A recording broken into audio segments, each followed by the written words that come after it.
The first thing people noticed about him was how ordinary he looked, which for a man worth billions was exactly the problem. No security guards hovered around him. No designer suits announced his wealth.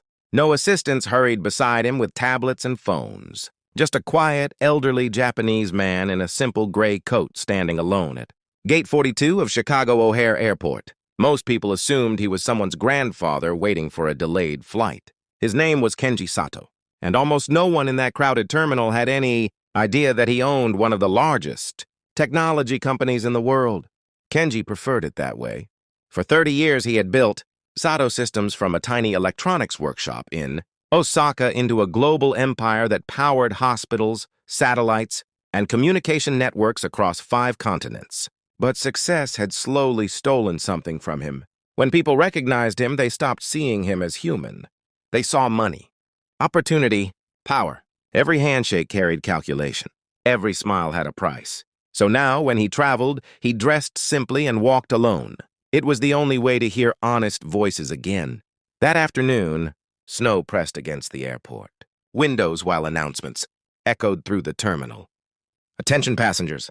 Flight 782 to San Francisco has been delayed. Groans rippled across the waiting area. Kenji sat quietly in a corner chair, hands folded over his small carry-on bag. Around him, life unfolded in the chaotic rhythm of travel. A businessman shouted into his phone. A toddler cried. 2 college students argued about missing luggage. Nobody noticed the old man. And that was exactly how he liked it, until the shouting began. It started near the customer service desk where a young woman stood, gripping the counter. Her coat was thin, her suitcase small and worn. "Please," she said, her voice trembling. "I need to get to Seattle tonight." The airline agent sighed in the tired, practiced way of someone who had repeated the same answer all day. "Ma'am, the storm has grounded several flights. The earliest available seat is tomorrow evening." "But my mother," the woman stopped herself, swallowing hard. "She's in the hospital." The agent glanced at the screen. "I'm sorry. There's nothing I can do." People nearby shifted awkwardly. Some glanced over for a second before returning to their phones. Airports were full of problems that weren't theirs. Kenji watched quietly. The woman stepped away from the desk, shoulders tight with frustration. She walked toward the gate seating area and dropped into a chair 2 rows from him. For a long moment, she simply stared at the floor. Then she covered her face with both hands. Kenji hesitated. Over the years, he had learned something about the world. Kindness was often easiest when you were anonymous. But the moment people discovered who he was, kindness became complicated. So he stayed where he was. A few minutes later, another man approached the empty seat beside the woman. He wore a sharp suit and carried a polished leather briefcase. "Long day, huh?" he said casually. She lowered her hands and gave a tired smile. "Yeah." He leaned back comfortably. "I couldn't help overhearing earlier." "You're trying to get to Seattle?" She nodded. "My mom had a stroke this morning." The man's expression shifted slightly. "That's rough." There was a pause. Then he added, "You know, there are ways to move up on the standby list." Her brow furrowed. "What do you mean?" "Well," he said smoothly, tapping his briefcase, "sometimes a little incentive helps airline staff prioritize certain passengers." Her face tightened. "I don't have money for that." The man shrugged. "Just trying to help." Kenji felt something inside him grow quiet and heavy. He had seen this pattern too many times. Desperation, opportunity, exploitation. The man stood after a moment. "Good luck," he said before walking away. The woman remained in her seat, staring at the departure board with red blinking delays. Kenji looked at her carefully. She seemed to be in her mid-20s, exhausted, scared, and very alone. He stood slowly and walked toward the vending machines nearby. After buying 2 cups of hot tea, he returned and gently placed one on the empty seat beside her. She looked up, startled. "Oh, thank you." Kenji bowed his head slightly. "You looked cold." Her expression softened. "I appreciate that." They sat in silence for a moment. Then she spoke. "Airports bring out the worst in people." Kenji chuckled softly. "Sometimes." She held the warm cup in both hands. "My name's Emily." "Sato," he said simply. She glanced at him with curiosity. "You're Japanese?" "Yes." My grandfather was from Kyoto, she said. He used to teach me small phrases. Kenji's eyebrows lifted slightly. Really? She smiled faintly. Just a little. For a few minutes, they talked quietly. About travel, about winter storms, about families waiting in distant cities. Emily eventually sighed. I just wish I could tell my mom I'm on my way. Kenji nodded slowly. Sometimes the smallest words mattered the most. At that moment, a group of loud passengers entered the gate area, dragging suitcases and complaining about delays. One of them bumped into Kenji's chair without even glancing back. Another stepped in front of him while talking on his phone. Invisible again, Emily noticed. Her expression changed slightly. She leaned closer and spoke gently in Japanese. Daijoubu desu ka? Kenji froze. The words were simple.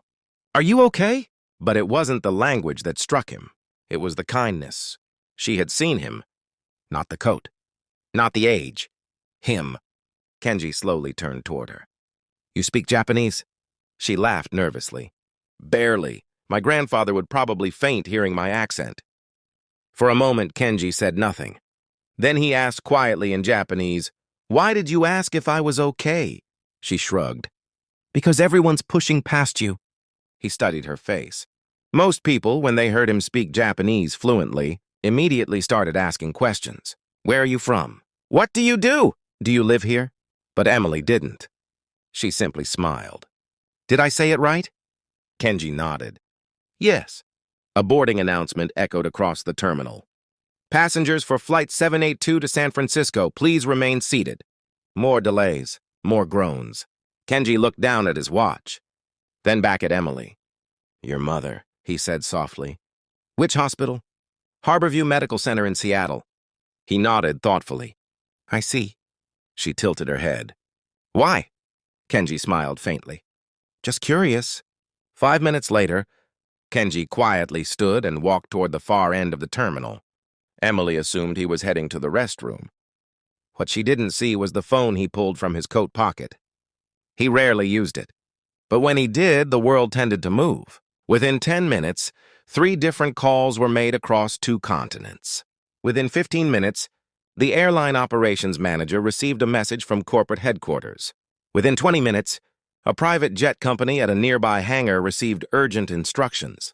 Kenji returned to his seat as if nothing had happened. Emily was still staring at the departure board. I guess tomorrow it is, she said quietly. Kenji folded his hands again. Perhaps not. She looked confused.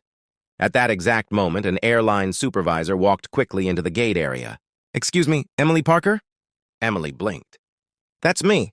The supervisor approached her. We've arranged transportation for you to Seattle. A car will take you to a private departure terminal in 15 minutes. Emily stared at her in disbelief. What? You'll be flying out tonight. Her mouth opened. How is that possible? The supervisor simply smiled politely. Someone made a request. Emily slowly turned toward Kenji. He was sipping his tea, completely calm. Her eyes widened. You did this? Kenji looked slightly embarrassed. Your mother should not wait. Tears filled her eyes instantly. But why? Kenji paused. Then he answered honestly. Because you asked if I was okay. Emily covered her mouth as emotion overwhelmed her.